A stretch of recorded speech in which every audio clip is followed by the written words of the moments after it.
listening to the Non-Del Influencers Podcast, brought to you by First Funding. Join host Matt Coles as he delivers powerful conversations to help non-delegated lenders succeed and scale in today's market. Welcome back to the latest episode of Non-Del Influencers Podcast. I am so appreciative of Joel Horn joining us today. Joel, I swear we didn't talk about our outfits, I promise you. Joel is the owner of Horn Funding Group out in Colorado. Joel, thanks for taking the time today. You're welcome. It's an honor to be here. Yeah, so Joel, I want to start off with something that I think that you could really speak to, which was you've been in the non-Del space for quite a while, and you actually came into our world over here at First Funding when another warehouse facility decided to exit the business. Mm-hmm. And you shared with me that you've actually enjoyed the process of working with it. What's different between your experience in the past and maybe what you experienced at First Funding, kind of highlighting some of the things that really make it better, that, you know, that's necessary for you to do your job. Does that make sense? Absolutely, yes. The operational flow of how to do business with First Funding is the main thing, specifically how you look at us as a non-bank entity, or that you're a non-bank entity. In our previous facilities, we were required to have multiple accounts with that facility, a pledge, an operational account, a haircut account. And from time to time, especially if you had multiple warehouse vendors at the time, the monthly, the quarterly, the auditing, the management of that process became laborsome. So being a small non-Del shop without a lot of employees, it's really taken that burden away from us. And then the other thing too, that I know we've touched on, instead of the quarterly reporting, now we report annually to you. And that's a big difference, I think. It helps with our auditing, it helps with our quarterly financials, but it really just takes a lot of legwork away, and helps us focus on business, not necessarily reporting. Yeah, it's nice to hear that, because I think one of the things that ends up happening, right, is people come to a warehouse facility and the only thing that they're kind of making a dependence on is what's your price. That's typically the thing, right? But there comes a lot with price, and I do appreciate you saying that it's a little bit easier to work with. It's just because of the management side of it is not as cumbersome.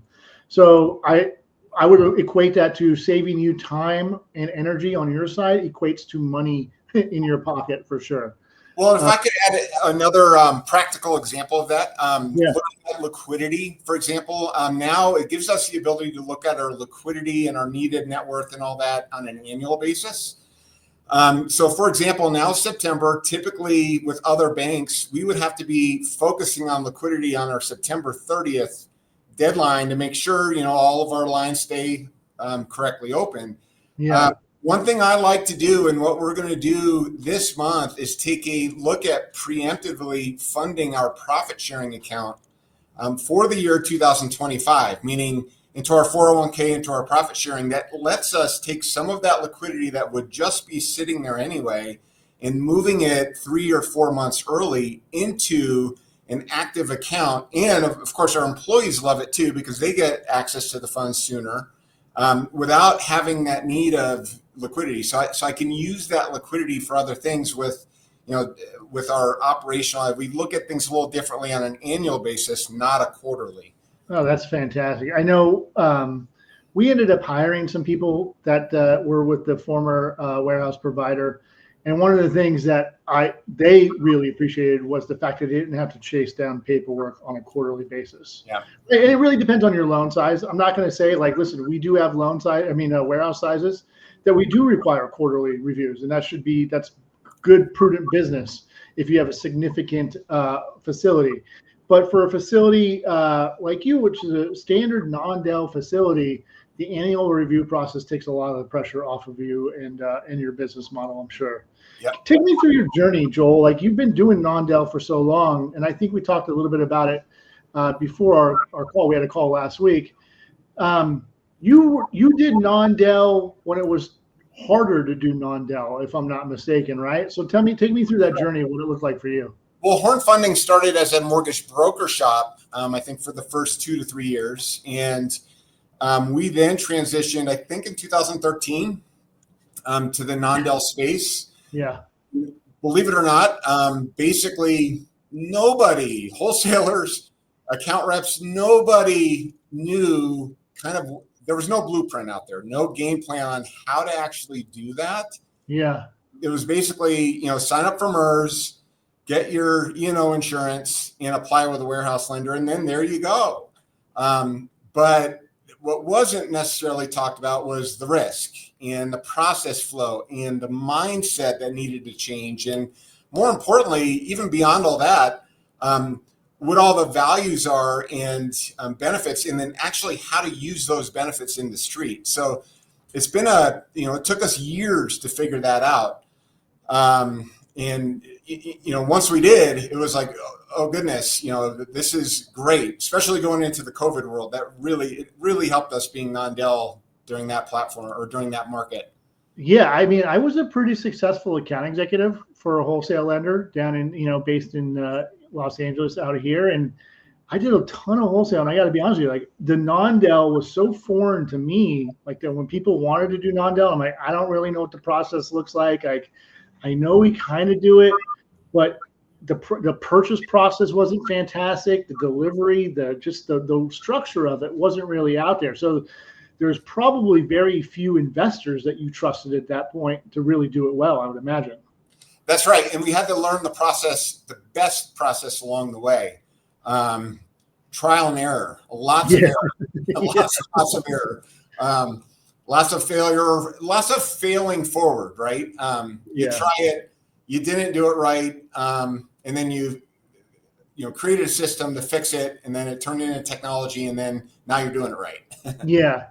I've been hyper focused on one of the benefits about moving to non-del, which is the AMC, the appraisal piece of it. Was that a big opportunity that you saw going into it, or you kind of discovered it along the way? Tell me a little bit about what that looked like for you.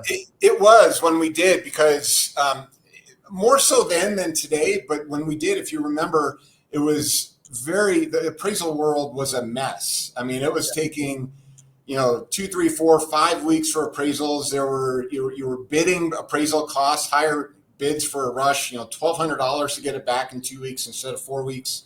So by gaining control of that in that market, that helped us, right? Yeah. It's not there today, but you never know. It could be there in a year or two if rates drop again into the 4s. That could happen again. So just the ability to control that process enabled us to really manage our shop better. And it was the communication that became simpler, right? The wholesale side, I mean, I'll never forget the first day of appraisal independence. I was a wholesale rep, and I got a phone call that says, "Hey, your appraiser came in low on value," and I'm like, I don't know what to do. I didn't know how to solve the problem, right? Like, and then you had to involve like 16 different people to have a conversation about what the value should be, and et cetera, et cetera. But now, when you move into the lender world, I just love the idea of establishing that great relationship with an AMC that you know and trust, and you get to control that communication. No, you cannot have same policies still apply. You cannot have influence over value or anything like that, but you get to own the communication piece of it throughout the process. I think that's really important to it. That's right, 100%. So let's fast forward to where you are today. You kind of opened my eyes to some great things that you're doing on the non-delegated side. So I want to step aside and just kind of let you spell out why the technology build out, why the passion for it, because you do have a great passion for it. That bled through the demo call that we did together. Tell me what you're trying to accomplish with the technology that you're building out.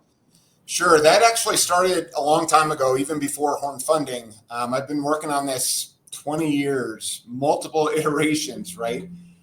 And really, it kind of comes down to the fact that we didn't believe and still don't believe that there's a perfect system out there, right? There are multiple systems out there, wholesale systems, LOS systems, PPE systems, document prep systems. All these systems kind of out there that don't necessarily talk to each other the right way. And so a long time ago, we planted our flag and said, okay, we're going to build it ourselves. And, I'm one half technologist, one half mortgage person.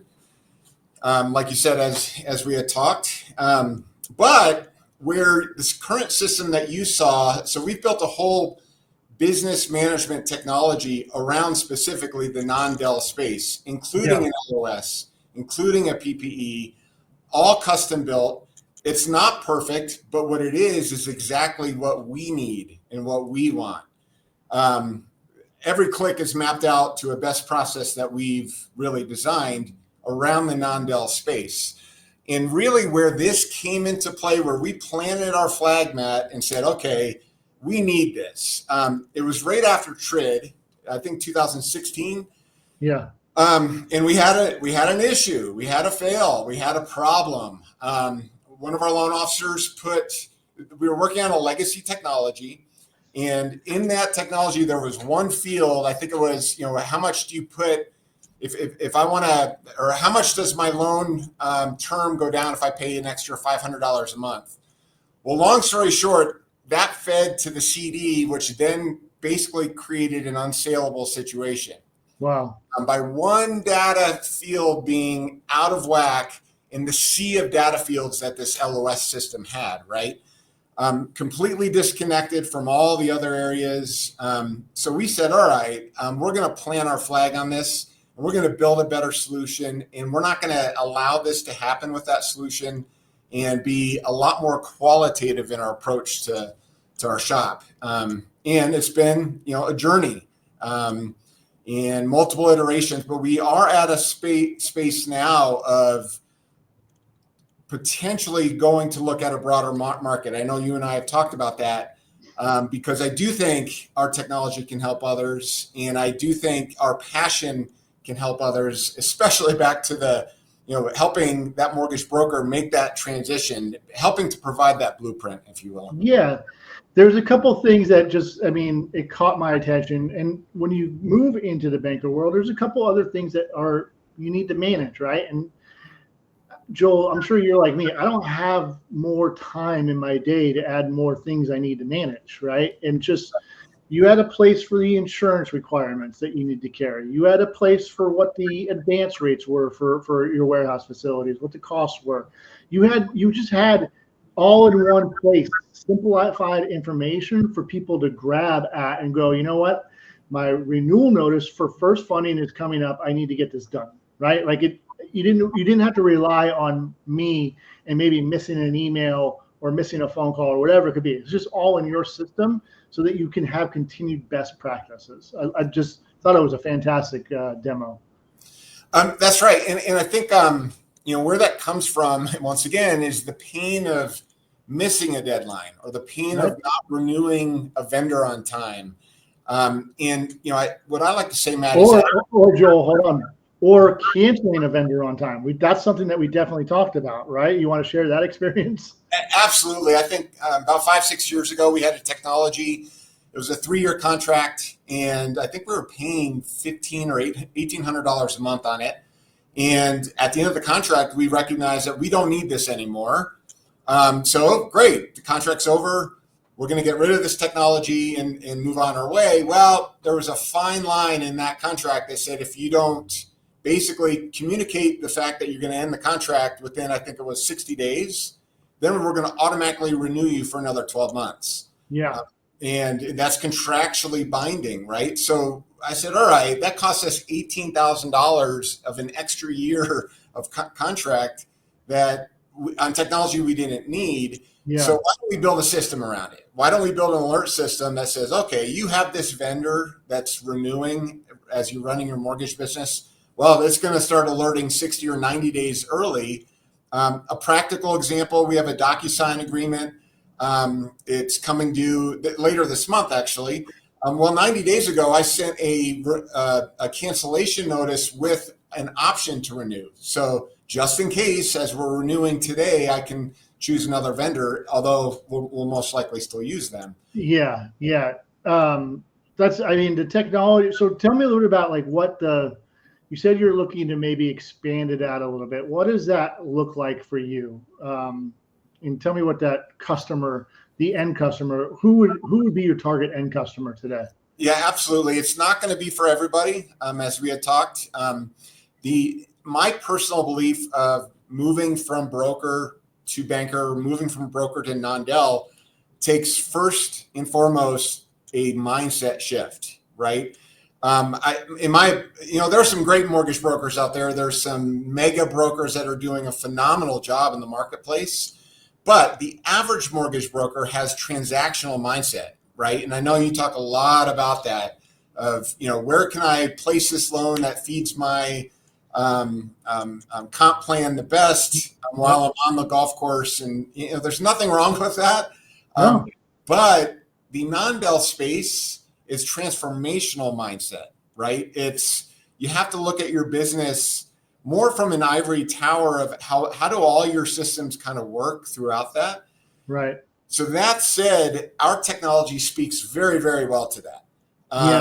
And, that being said, it's going to, we're going to whittle it down to a select group to take kind of the next stage, 5 or 10 that understand the platform and understand kind of the all-in mindset of operationally how it works. And that could very well look like a franchise or a platform license.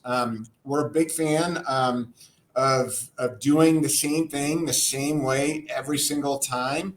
And that works with our platform, right? As you start the loan, it goes through basically every click. You're doing the same way the whole way, all the way from origination to purchase to the investor. So what does that look like for you? I was just talking to someone yesterday. My go-to joke is 2020 to 2024, every conference talked about non-QM lending and how to implement it. 2024-ish, late to 2000 beyond, it's going to be all about AI. There's going to be 1,000 AI panels on a go-forward basis. What does that look like for you, and how are you trying to leverage that into what because you got that, you have the passion for the technology. So how are you trying to layer AI into that? Absolutely. It's a great question. We have multiple definitions in our shop of what AI is. Obviously, there's the ChatGPT, there's the bots, there's the intelligence there, but also we like to call it embedded intelligence, right? Okay. One of the problems that I see with technology since day one is over-featured. There are all these features, right? So, a robot rocketing it off, no pun intended, to the moon using a toaster can originate a loan now, right? Whereas all that's really needed is the borrower wants, what's the PITI, what's the cash to close? Yeah. So long story short, with our technology on each individual page, there is intelligence, embedded intelligence that helps the user handle the borrower expectation or what the borrower needs when you're in that stage, right? So lots of embedded intelligence along the way. And then the ability to integrate more of the traditional or formal AI tools, the bots, the intelligence as needed, because our framework is a framework platform. So that can be implemented as needed as we grow. Because you're right, we're in the midst of a change and it's going to start moving a lot faster the more it grows. Yeah, I think,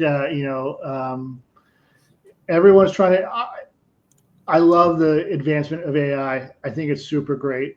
I do have one big fear, which is protection of consumer data, right? I mean, I've seen it live, people dumping in tax returns into ChatGPT to say, what's my income, and it gives the feel that it's all protected and safe, but it's just, there's got to be some talk and conversation about what protection of consumer data is going to look like in our future.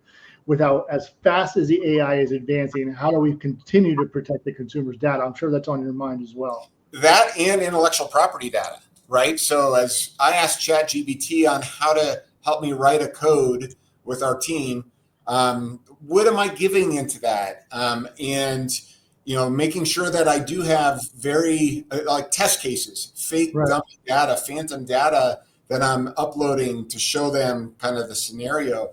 I think you're right, Matt, and I think a lot of it's undefined, right? I think the next couple of years, are the lawsuits going to happen? What's going to happen to kind of respond to that? And like I said, I think there's multiple layers of AI. There's the platform that all the AI that's changing the world, but there's also embedded AI that you could build, or someone like I with our team can build some intelligence on this page, on this function to manage that is now our intellectual property that's not out there, right? Yeah. That's protected from data loss. So Joel, I want to go back to about the non-Dell space. And as you're speaking, like your intelligence and your knowledge, it comes through, and it's almost like you run 1,000-person organization at your company, right? And I know that you don't. So talk to me a little bit about the non-Dell structure that you have, because one of the biggest objections I've heard recently is, I'm going to have to add a ton of staff. And I just, knowing your shop a little bit, I don't think you need to have a ton of staff to run a very efficient, very fantastic non-Dell organization. Agreed. It's, once again, mindset, right? It's shifting of that mindset. Doing all the diligence of what's needed, like I said earlier, the MERS, the insurance, the relationship with you, things like that, and the investors. But then also dialing into a process that's repetitive every single time and understanding that process. Obviously, that's where our technology could come in to help. Yeah.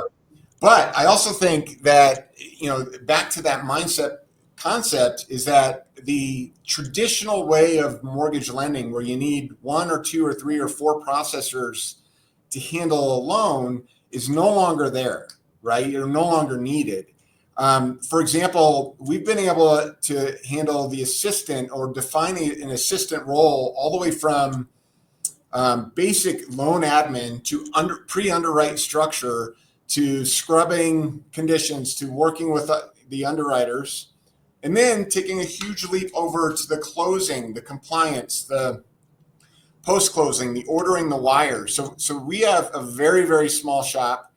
We'll probably do 75 million this year. 3 total people, and I count only as half, because half my day is running around on the technology, right? Yeah. So, the mindset, number 1. Number 2, shifting your perspective of what you think is needed to actually run the non-Dell. And number 3, really committing to that channel and going all in with the process. Yeah, I think you got you absolutely have the right mindset about running the business and making it run as a non-Dell shop. I love what you say about the Ivory Tower. Look at your business from the Ivory Tower and how would you want it run. I want to get you out of here on this, Joel. So technology, I saw it. I thought it was fantastic. How do people get a hold of you to kind of get an idea of what you got cooking over there? Absolutely. Obviously, reach out to me. Phone number, I think you're going to leave that, or email address. But also, bring me into a dialogue if you are struggling with something. I'd be more than willing to help. I mean, that's kind of my passion of kind of sharing. And once again, there's a lot of knowledge, but the knowledge wasn't just given to me. You stepped into the knowledge. That's the great thing about you, is you stepped into. I stepped in and I got beaten hard at times, right? Got beaten up. So it's learning from that example. And if I could help somebody take all of this and bring it to there, then absolutely, I would love to do so. Awesome. Well, thank you, Joel. Thanks. Appreciate you taking the time, joining the Non-Dell Influencer podcast, and we'll look forward to seeing you again soon. Yeah, thanks, Matt, for having me. I appreciate what you're doing with this channel. I think it's great for our industry. Awesome. Thank you, man. Thanks for tuning into the Non-Dell Influencers podcast, powered by First Funding. For more resources and episodes, visit nondellinfluencers.com.